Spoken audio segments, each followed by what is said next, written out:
Nakapagtala 100% nga passing rate ang Eastern Samar State University ESU Main Campus ha Philippine Nurses Licensure Examination PNLE han Pebrero 2026. Base ha resulta nga ginpagawasan Professional Regulation Commission PRC han Marso 6 nga tanan nga 32 nga examinees tikang ha ESU Main Campus ang malampuson nga nakapasara na sabi nga licensure examination para ha mga nurse. Ininan ikasyam nga sunod-sunod nga PNLE nga nakaangkon hin perpekto nga passing rate ang ESU Main Campus, pinagen suporta han College of Nursing and Allied Sciences han Universidad.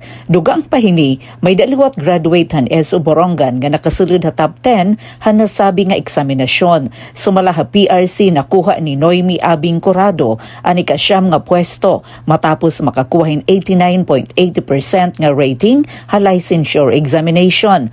Ang kadaugan ni Corrado naghatag hindungog ha Eastern Samar State University nga nabugos nga probinsya han Eastern Samar.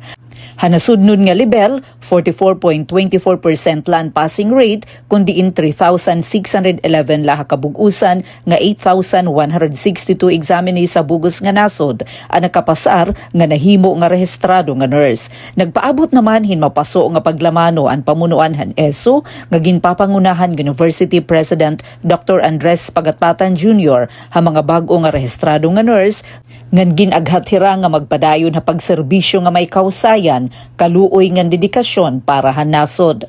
Para ha Bagong Pilipinas, Penelope Pumida, Radyo Pilipinas, Radyo Publiko, Borongan.